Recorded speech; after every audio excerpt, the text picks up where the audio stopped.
Well, good afternoon, everyone.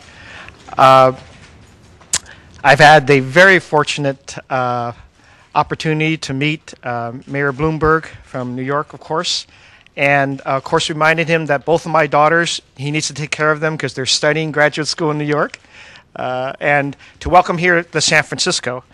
And obviously we had a lot in common because we're both mayors of big cities, very complicated populations, and a lot of things happening. But I just wanted to take the opportunity to welcome Mayor Bloomberg here to San Francisco, and also to immediately we talked about a passion that we both have, and that's golf. So I wanted to present him with a dozen of our city's official golf balls, and of course in exchange he might have something for me relative to golf. But Mayor Bloomberg, welcome to San Francisco. Thank you very much. Thank you. And, all right. I promise, Mr. Mayor, that I will not lose these.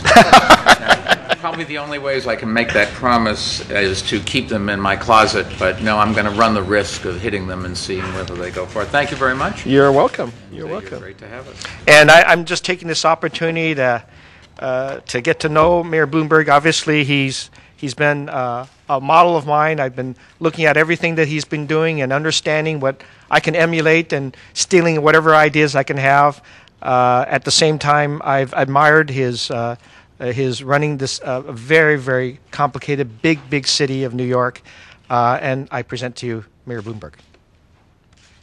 Well, thank you, Mr. Mayor, and thank you for the hospitality that all of the people of San Francisco not only showed us this time, but every time I've been here. I've been coming for a long time, and I was honored when I got off the rapid transit, I don't know if she's called the First Lady of San Francisco, but as far as I'm concerned, Charlotte Schultz is the First Lady of San Francisco, but partially because I don't know that many other women here, maybe, but I've been a big fan of the Schultzes. They've been a family that has dedicated their lives to helping this country, and I've known Charlotte and her husband, George, for many years. It was fun to talk to the mayor. We caught up on what it's like to be a mayor. And we talked about our energy conservation and environmental actions, topics which both New York and San Francisco, I think, have a great deal to learn from each other. Both cities have aggressive programs to make the environment better, and we both believe that cities have a particular responsibility when it comes to do this. Things like the environment are things that mayors have to deal with every day. Mayors get criticized when the water's not clean and the air is not clean. Mayors get criticized when the congestion is such that you can't do business. And things happen at the city level, and as the mayor well knows, and I know, you have an opportunity to really change things. Cities account for something like 70% of the world's greenhouse gas production. So we really do have in our hands the opportunity to change the world. And San Francisco is affiliated with a group called the C40 Climate Group. I've just become chairman of it, and I look forward to working with the mayor of San Francisco and all of the other cities to really make a difference and leave my children and your children a better world. San Francisco's new ordinance covering greenhouse gases, which just passed last month for cities' existing commercial buildings, I think is a good example of how we can work together. Its requirements of annual public benchmarking of energy consumption and periodic energy audits in major buildings are very similar to a provision of New York City's own what we call our Greener Greater Buildings Plan, which we enacted into law back in 2009. And that's part of New York City's Plan YC, which has a goal of reducing our city's carbon footprint by 30% by the year 2030. And if our two cities go forward in implementing these laws, I think each can profit from the other's experiences, just as companies that own buildings in both our cities will benefit from the similarities between these laws and as they adapt and comply with them. In New York City, we rely on carbon-efficient mass transit to a far greater extent than other American cities do, and for that reason, it is buildings that create 80% of the emissions in our city, and transportation only 20%, really exact the reverse of what most other cities do, and that's why we think our building laws really will make a difference. So What we've done is we anticipate that when fully implemented, we're going to be able to save New Yorkers something like $700 million a year in energy costs and greatly enhance our economic competitiveness, create something like 17,000 new jobs and shrink our carbon footprint. It's a great challenge, but it's a great opportunity. So I just wanted to finish by saying that I really am committed, as is the mayor. We both understand that the futures of our cities, the future of our country, and the future of the world depends on us making sure that we treat our planet with a lot better care than what we have done in the past. And it's the best ways to economic growth that either of us can think of. So, Mayor Lee, thank you very much. And I haven't talked to you since you took your job. Congratulations. We expect you to come to New York City. I'm going to repay the compliment. I don't know how many of these I'll have left by the time you get there, but we'll show you. I try to show you the same hospitality that San Francisco has shown me all these years that I've been coming here. It's a wonderful city, and thank you all for having us. Thank you. Thank you. Welcome. So we have something for our Mayor Bloomberg, and I think he'll find this to be a very special thing. Charlotte, would you like to explain what's underneath here? I think what the mayor's idea was is to make you an honorary citizen. Oh. And since you Do I have to pay taxes? No taxes. But since you like public transportation, this is a cable hotel.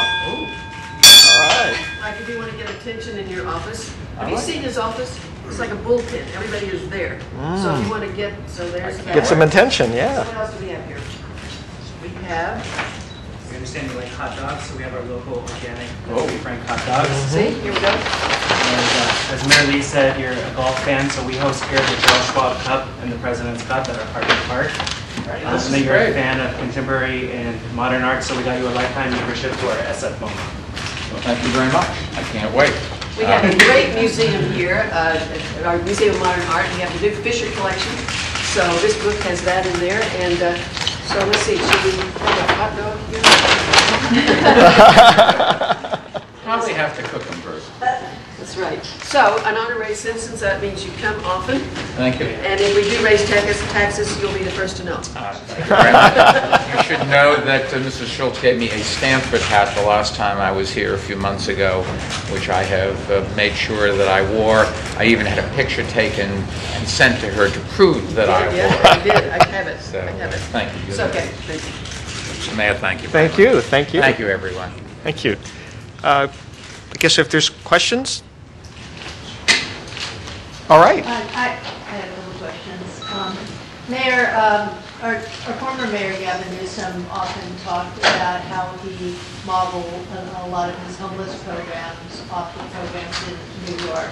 I'm wondering if, I don't know how long you've been in San Francisco on this visit, but you just said that you were here a couple of months ago, and I presume you're fairly familiar with the streets of San Francisco. If you could just give us your impressions of the homeless problem in the city as you have walked around and driven around, and if you would have any suggestions for San Francisco as it continues trying to deal with this very important. Well, I don't know the specifics of how many people here need shelter, but we set a very aggressive goal of reducing the shelter population in New York, which we did not meet because what happened was the economy went south, and that put an awful lot more people in need of shelter. We work very hard to outreach.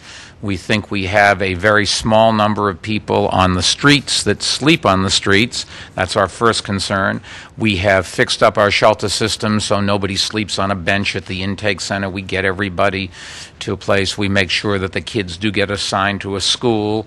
And then we work very hard on programs to get people out the other end, get them permanent housing. We have a program called Advantage, which is a program funded by the federal government, the state government, the city government. Unfortunately, federal and state are cutting it out, so we're going to have an enormous challenge. But it is a program where you have to work to qualify for rent assistance. And if you get a job, which we try to help you do, and keep your job, you can keep the help to provide shelter outside of the shelter system, a permanent apartment. But it's a problem that all cities are facing, and I think the people of San Francisco and the people of New York understand we have an obligation to help those who aren't as lucky as the rest of us. And I wish we didn't have the problem, but as long as the problem is there, I think the people of San Francisco and the people of New York City understand their obligation, and we're going to do everything we can. But just in terms of your experience in San Francisco, how well would you say our city is coping? I just know, I took the BART in. It was a quick, fast ride, and walked 2 blocks with the mayor here. So I've not had a chance to see. But it's like New York, I'm sure. There are places where people go. What we do is, I think it's the last Monday of January, we send out 500 volunteers dressed as vagrants, and we assign them to different places around the city where you might find homeless. And then we send out 2,000 volunteers who go all night and try to count, and we assume we get the same percentage of the actual population as the decoys. And it has been coming down about 13% each year. I haven't got the numbers for this year yet. We should be getting them in another few weeks. But it is a great challenge, and we have roughly 1 out of every 3,500 people. About 2,500 people live on the streets of New York City, and almost all of them we interface with. They have emotional problems or psychiatric or addiction problems. There's no simple answers. There are people who just need help, and it's hard to reach out to them. And I know from what I've heard about the mayor, he's got a real compassion for people, and that's what you need, somebody that can do that. So. I may talk to someone else asking questions. Let me just ask you this. I do the things. First, what advice would you give our new mayor to kind of keep his head above water and himself out of trouble? Whoa. How long do you have? Well, he could come to New York and visit us for the next year, and I'm sure the press wouldn't work him over for that, and he wouldn't be in any trouble, or at least only one issue. Now, I've always thought that the public wants elected officials who are genuine, and they don't necessarily have to agree with them, and they'll complain if they don't agree with them, but they want people who they think are doing things for what the official thinks are the right reasons. And what they don't like are people that try to have it both ways all the time. You should state, what do you believe in? This is who I am. In his case, he was elected by the Board of Supervisors. In my case, by the public. They knew what they were getting, and then you should stick with it. There's an old Western saying, you dance with the woman that brung you, and I think that would be my first piece of advice. And you'd be honest and just do your best. And you can't, not everything's going to work. You have to be innovative. You have to be willing to try new things, even when you know that if they don't, the likelihood of them working is not great. And if they don't work, you're going to be criticized. But the only ways cities become great, like San Francisco has become, is because they had some innovative people who really tried to do things. So. Your transportation commissioners come under some heat for... I don't know why you say that. And so we wondered what are the lessons learned from that process? Change is difficult. There are people who don't like change. And one of the great battles, I suppose, in America is between those who drive cars and those who ride bicycles. They both feel very strongly about it, and I think there's a place for balance. We have put a lot of new bicycle lanes in, but most people in New York City either walk or take mass transit, and the roads that we have don't have any excess capacity, and we're not going to have more roads. So bicycles is one of the answers. People that ride them like them. It can be dangerous. When an accident between a car and a bicycle, the bicyclist does not have good odds. But our transportation commissioner is very innovative. She does come under a lot of criticism, but when I appointed her, I said, I want you to try new things. Every one of the big things I've approved, so I should take the heat, not her. We've done things like closing Times Square and Herald Square, which has been to traffic, which has been one of the most successful things we've ever done in terms of getting tourists there and helping commerce in that area. We're trying lots of different things, different ways of paying for buses, different kinds of bus routes and that sort of thing. And we're going to continue to try to find ways. In the end, mass transit is the solution for every big city, certainly for New York City. And if not mass transit, then you have to take the roads. And roads are not just for automobiles, they're for bicyclists, they're for pedestrians as well. We used to have a number of deaths every year by traffic accident in Herald Square and Times Square, and today I think there's virtually none.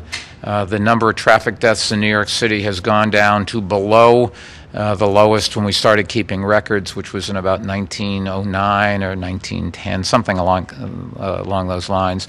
And keeping people safe is one of the Transportation Commissioner's jobs, and she's done a great job at that. So controversial, yes, but if you have a commission that's not controversial, you don't have a commissioner that's trying new things. Mayor Lee's going to have to pick a police chief from a small list of candidates. Is there any Don't advice? take ours.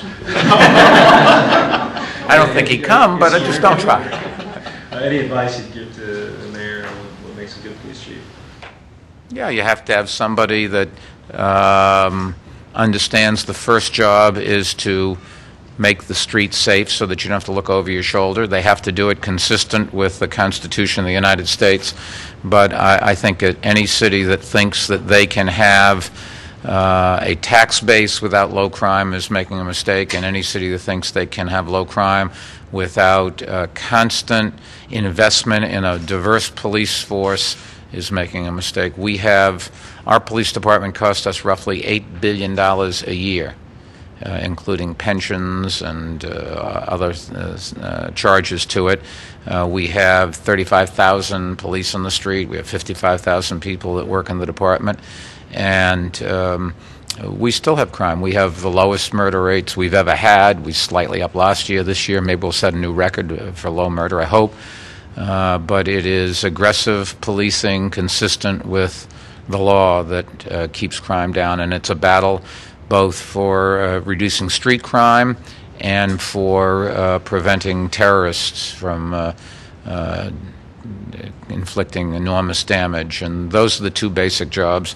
It's nice when the police can do other things, but nobody should forget what their first responsibility is. And the police chief, I don't know what the law is here, the police chief serves at the pleasure of the mayor. They have to do what the mayor's policies are. And when it comes to making the police chief's job easier, if we could get guns off the streets of our cities, you would stop killing cops and innocent people, and it's just one of the biggest problems facing this country, and Washington seems to be unwilling to act to do anything about it. Thank you so much for coming. I know Mayor Bloomberg has other meetings to attend, and so really. Thank you. Thank you. We'll leave all of this and they'll work it all out. Yeah. Can I see you tonight?